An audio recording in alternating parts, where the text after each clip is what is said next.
मैंने सबको एक साइड में लगा दिया, बोनस साइड में, और मैंने ये डिसीजन लिया कि मैं इंसेंटिव साइड में सिंगल काम करूंगा। मुझे पहले लोगों को, जो मेरे टूटे लोग हैं, जो परेशान हैं, लाचार हैं, बेरोजगार हो चुके हैं, रोड पे हैं, फुटपाथ पे हैं, मुझे इतने पैसे कमाना है, तो जितने हमारे लीडर थे सबको मैंने एक साइड में लगाया और एक साइड में मैं स्वयं लग गया। जिस साइड में मैंने सभी को लगाया था वो साइड थोड़ी जल्दी चलने लगी थी, और उसमें हमसे पहले लोग, मतलब हमारे जो लीडर थे, वो गोल्ड, प्लेटिनम, इमराल्ड, टोपाज बनने लगे थे, बट मेरी लेग नहीं चल रही थी, एक लेग। तो उसमें मैं 1-to-1 सेल्स करके किसी तरह प्लेटिनम बना था, और मैं नेटवर्क उठाने के लिए मैं लखनऊ चला गया था।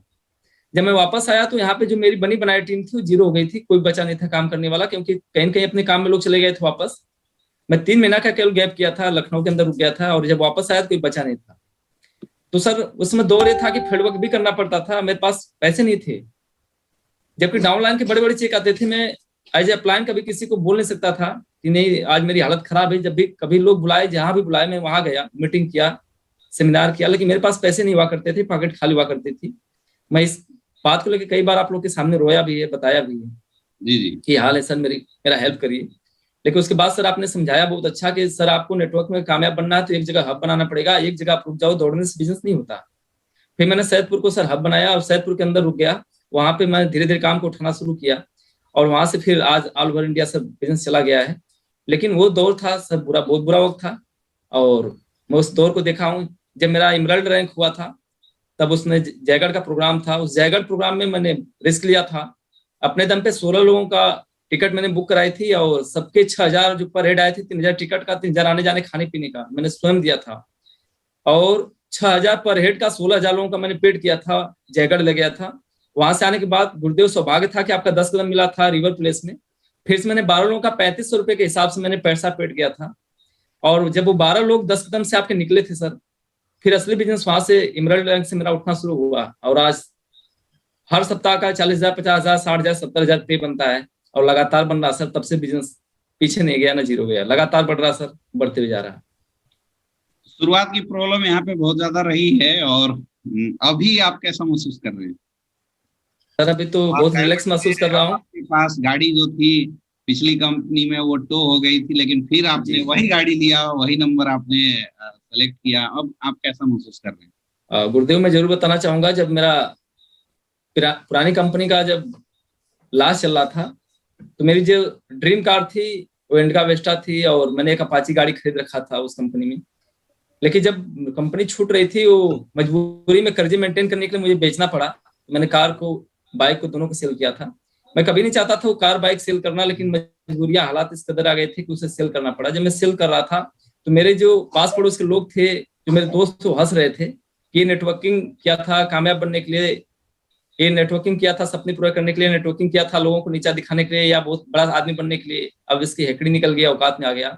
और मैं वाकई सर जब कार बेच चुका था तो रोड पे जब खड़ा हुआ था ऑटो को हाथ देने के लिए, बस को हाथ देने के लिए, तो अपना चेहरा छिपाते मार्केट से फिरता था कि लोग देख न ले मैं पैदल और फुटपाथ पे चल रहा हूँ। मेरी कार बिक चुकी थी, और उसमें मेरे लाइफ का बहुत बुरा दिन था जब मेरी कार बिकी थी, बाइक बिकी थी, मैं फुटपाथ पे था। लेकिन जब मुझे दोबारा लाइफ में मौका मिला फिटनेस बैलेंस करने का, मैं लगातार काम किया, स्ट्रगल किया। जब यहाँ से पैसे मैंने कमाया तो मैंने अपने कर्जे भी चुकाया, और फिर सर मैंने दोबारा बाइक और कार दोनों लिया, और आज वो सारी कमियां दूर है सर, मैं खुश हूँ। खत्म हो गए, लाइफ फ्रीडम में आ गई है, अभी भी कुछ बचा है?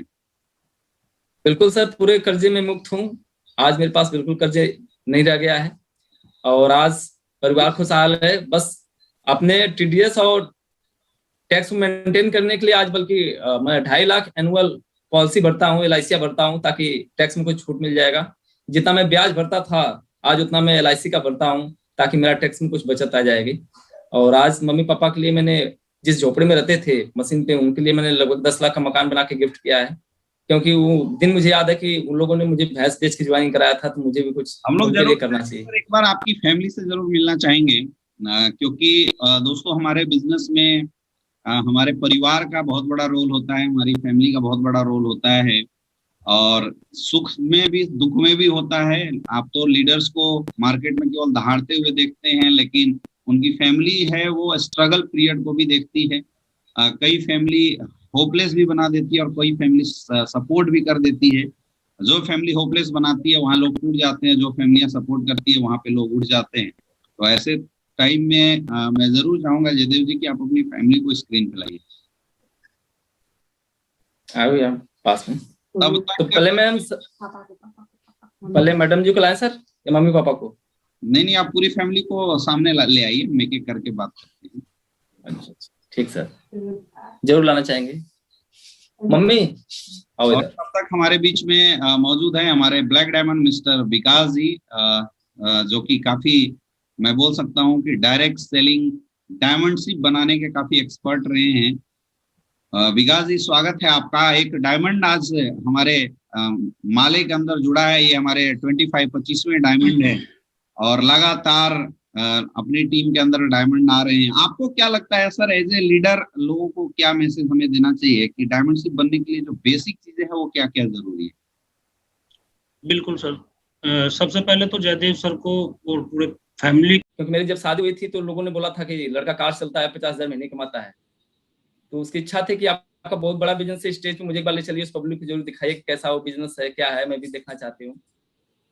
तो ये मेरे दिमाग में खलन थी कि मैं कंपनी छोड़ चुका हूँ, मैं काम नहीं करता हूँ, इसको क्या रिएक्ट करूँ, क्या जवाब दूँ। तो उसमें सर ये था कि ठीक है मैं दिखाऊंगा, लेकिन मुझे नहीं पता था कि इसको क्या दिखाऊंगा, क्योंकि मैं कंपनी छोड़ चुका था, उसको पता भी नहीं थी बात कि मैं कंपनी छोड़ चुका हूँ। लेकिन सर क्या था कि जब मुझे मौका मिला असली पे सुनने का, तो मन में मतलब डर बहुत बड़ा था कि करेंगे, पता नहीं यहाँ भी फेल हो गए तो कहीं के नहीं होंगे और लोग भरोसा नहीं करेंगे। जब मैं पहली बार मीटिंग के अंदर आया था तो मुझे बुलाने वाले मेरे गुरु अवधेश नारायण सर थे, और जब मैं उनसे मिला था तो काफी मेरे चहेते दोस्त थे वो। और जब मैं उनसे मिला था तो उनकी हालात सिचुएशन कुछ इस कदर थे सर की मैं तो खुद ही बदहाल था, रियल एस्टेट में कुछ पैसे कमा लिया था, लेकिन पहली बार जब सर से मिला तो मुझे लगा कि ये भी परेशान है, इनका हेल्प करना चाहिए, और मेरी भी अगर लाइफ बन सकती है, मेरे भी वो खुशी आ सकती है, तो मुझे भी करना चाहिए। फिर मैंने सर स्टार्ट किया। जिस दिन मैंने स्टार्ट किया सर, रियल ये था कि मैंने फुल कॉन्फिडेंस बनाया, डरते डरते ही बनाया। उसी दिन मैंने एक अपने लिए सेकेंड हैंड पल्सर बाइक खरीदा और कुछ प्रोडक्ट लिया, सर मैं से यूज करूंगा, रिजल्ट देखूंगा और स्टार्ट करूंगा। अगले दिन नेक्स्ट डे मैं पार्टी के तौर पे मैंने बोल चुका था सर कि मैंने अपने लोगों से कसमी वादे खा चुका हूँ कि अपने जबान से मैं किसी को दूसरी कंपनी का नाम लेके शो नहीं कर सकता हूँ। तो गुरुजी ने सुझाव दिया कि सर आप पार्टी के बहाने बुला लो। फिर मैंने अपने जितने भी चहेते लीडर थे सबको पार्टी के बहाने सर बुलाया था कि मैंने पल्सर बाइक खरीदी, आप आ जाओ, लोग पार्टी दे रहा हूँ। सभी शौक थे कि सब पार्टी जो होनी है, मिठाई खिलाना तो मिठाई की दुकान पे भी खिला सकते हो, मेरे झाल पे क्यों बुला रहे हो? मैं बोला कोई नहीं, आप आओगे तो सरप्राइज देंगे। फिर इस तरह से मैंने आप लोग को बुलाया, यहाँ पे शुरुआत कराई। और शुरुआत का सर 6 महीने तक मेरे साथ के गुरुदेव थे और मेरे पास एक दो लोग थे लीडर जो मेरा साथ दिए। अकेले दम पे मैंने प्रोडक्ट बेचा था, लोगों से 1 to 1 मिला था, और जब चेक आने लगे, काम बढ़ने लगा, तब लोगों ने भरोसा किया, और आज धीरे धीरे नेटवर्क सर 32,000 लोगों तक पहुंच चुका है। चलिए बहुत बढ़िया सर, बहुत बहुत बधाई हो। 32,000 तक का नेटवर्क आपने यहाँ पे क्रिएट किया है। लगभग मैं जहाँ से समझ पा रहा हूँ लगभग 4 साल की जर्नी आपकी रही है।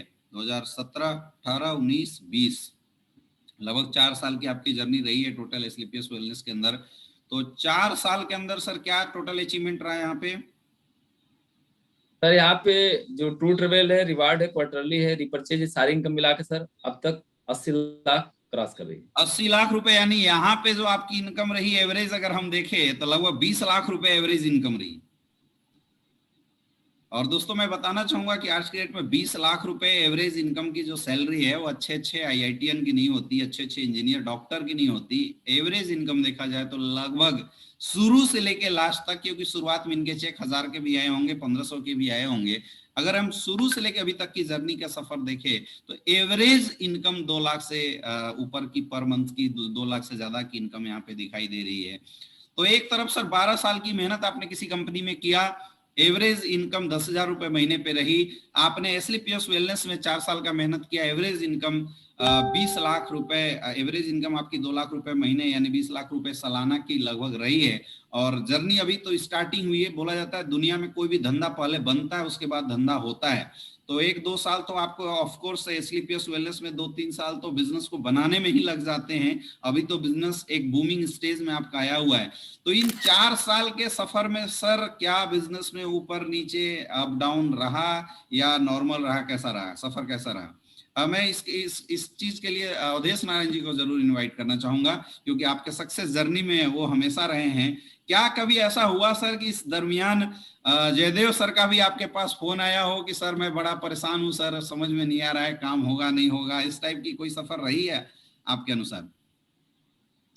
बिल्कुल रही है गुरुदेव, क्योंकि जब कोई व्यक्ति 11 साल किसी संस्था में काम करता है तो बहुत सारे कड़वे अनुभव और बहुत सारी परेशानियां वो झेल कर ही सक्सेस नहीं होता है। अनसक्सेस जब किसी इंसान को हासिल होती है 11 साल मेहनत करने के बाद, तो बहुत सारे डर उसके अंदर होते हैं कि रियल में सक्सेस आएगी नहीं आएगी, ग्रोथ होगी नहीं होगी, काम होगा नहीं होगा। काम करता है तो पुराने कुछ ख्यालात उसके दिमाग में रहते हैं कि यार कहीं दोबारा मेरे साथ ऐसा यहाँ भी ना हो जाए। तो ये सीक्वेंसेस तो इंसान के साथ होते हैं, और खासकर जयदेव विद्यानंद जी के साथ काफी रहे, डायमंड लेवल कंप्लीट करने तक। और लेकिन एक चीज हमेशा ये रही कि इन्होंने उस परेशानियों को झेला, कुछ दिन परेशान हुए, लेकिन वापस अपने आप को बूस्टअप दिया, वापस अपने आप को उत्साहित किया, फिर लग गए काम पे। और उसी का नतीजा है कि इन 4 सालों के अंदर में काफी उतार चढ़ाव के बावजूद इन्होंने अपने संघर्ष से, अपनी मेहनत से और गुरु भक्ति के कारण ये मुकाम हासिल किया है। और कहा जा सकता है सर कि परेशानियां तो बहुत सारी रही हैं, लेकिन कहीं ना कहीं आपका मार्गदर्शन, एसलीपीएस वेलनेस प्लेटफॉर्म, इतनी अच्छी ट्रेनिंग, इतना अच्छा कॉन्सेप्ट यहाँ पे है, और खासकर सबसे बड़ी ईमानदारी जो यहाँ पे है अपने लीडर्स के प्रति अपलाइन का, उसके जरिए आज डायमंड सीट लेवल हासिल कर पाए हैं जयदेव विद्यानंद जी। तो यही इनकी स्टोरी है सर। सीक्वेंसेस तो हर किसी इंसान के पास हो जाता है। जयदेव जी, एसलीपीएस के सफर में, डायमंड सीट के तक के सफर में क्या क्या समस्याएं आई, आप थोड़ा